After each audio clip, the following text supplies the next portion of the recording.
Professor Seyed Mohammad Marandi, a U.S. official, reportedly issued an ultimatum to Iran: cease attacks in the Strait of Hormuz or face severe consequences. Meanwhile, Iran claims some recent incidents were unintentional, while President Donald Trump declares Tehran is now begging to resume negotiations with Washington.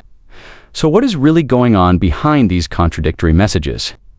Is this simply a U.S. pressure campaign, or are secret negotiations taking place behind the scenes? It just shows how complicit Western media is, how pathetic Western media is, that they are looking for some way to show the United States is strong and Iran is weak. It doesn't matter if they're opposed to Trump or supportive of Trump. It's, that the establishment media is utterly corrupted. They're owned by the oligarchy. They're owned by the Epstein class. They're owned by the Zionist class.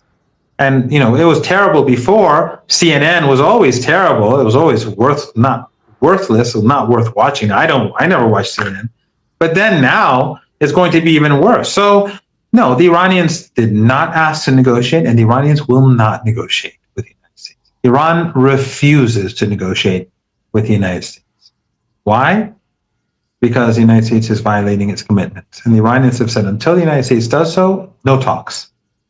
So they can pretend that the Iranians are begging to talk, or the Iranians are going to send someone to Oman, it's nonsense. Iran is not negotiating and will not negotiate. Did the Iranians strike those ships by accident? Of course not. They struck them with great precision and knowingly. They made a decision. There are no factions in Iran. Like there's a clear structure in Iran. We have if it's beyond their comprehension, I can sit down and explain the Constitution for them. The armed forces do not make decisions on their own. The Army, the Navy, the Air Force, the Revolutionary Guards, they are told what to do.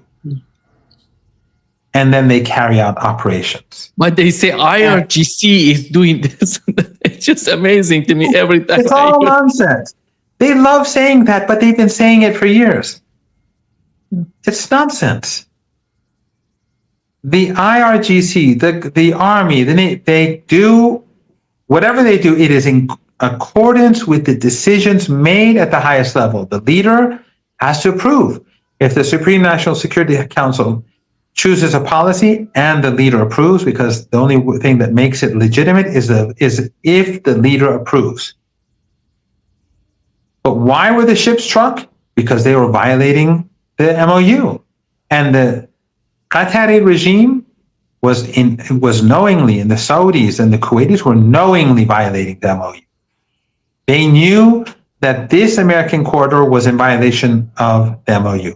And the Americans knew that their corridor was in violation. So the Iranians gave ample warning, for days of warnings, and finally they said enough is enough. And they struck those ships. There's no mistake, no factions. It was the state, the Islamic Republic of Iran, that made a decision. And in the days ahead, if the Americans continue with this policy, they'll hit ships again. So, and by tonight, they can wait till midnight and see if Iran gives out any statement to say that the Iranians will make sure that the MOU is enforced. Either it's enforced comprehensively, or it's not going to be enforced at all. The Americans can't have their cake and eat it too. They can't refrain from complying and then expect the Iranians to comply. It's not going to happen. So it's up to the Americans. Do they want normalization of trade in the Strait of Hormuz? Then start carrying out your obligations in accordance with the deal. Trump lost the war. He lost the siege warfare.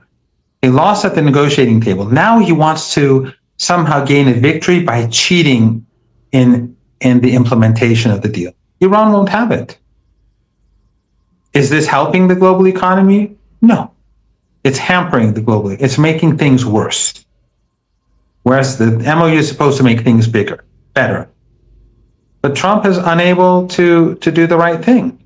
They won't let him do the right thing, or his own ego and they in combination are unwilling to do the right thing. Well, will he ultimately carry out his obligations within the MOU? It's not something that I would ever bet on if I was a betting man. But the Iranians are going to push. So for the Iranians, some say, is the MOU dead or alive? It doesn't matter. If it's dead or if it's alive, Iran is not going to allow the Americans to get the upper hand in the war that they started against the Iranian people. It's not going to happen. So either the Americans back off, they end the war in Lebanon, and they do the decent thing, or there's no normalization.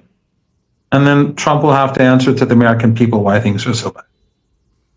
I think in the eyes of the way I see the MOU, I see that as a roadmap, and I would say Iran would stay with the MOU because that's the way that Iran sees that they can de-escalate the situation. Because it's there's no reason to, I think, I mean, maybe Iran will leave the MOU, I don't know, but I don't see the need to do so. Iran just won't implement it. What are the Americans going to do about it? If the Iranians don't implement it, then we are where we were 3-4 weeks ago, and the global economy will deteriorate. All Iran has to do is make life more difficult for Trump. All it has to do is make passage through the Strait of Hormuz dangerous.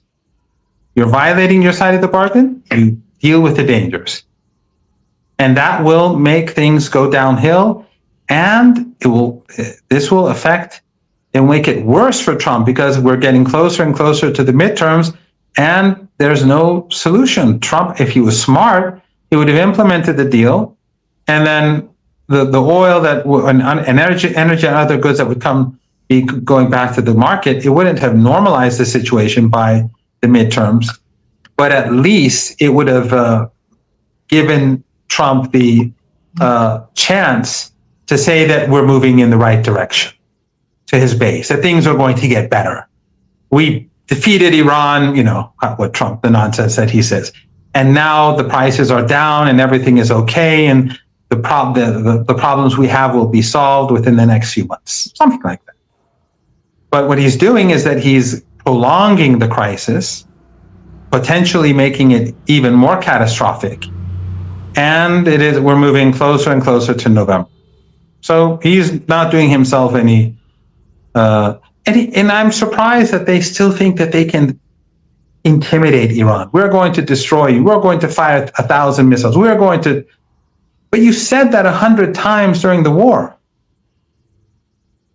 You said that there are no missiles and they have no drones and everything's been destroyed and they have no leadership and they're begging for a deal. I mean, how many times have we heard this? And so they start saying it again. They're not going to win. They're going to lose. And it's going to be worse than before. Professor Seyed Mohammad Marandi, thank you for joining us and sharing your insights on this critical moment. As tensions between the United States and Iran continue to unfold, the world will be watching closely to see whether the coming days bring escalation or a path toward dialogue. Thank you again for your time.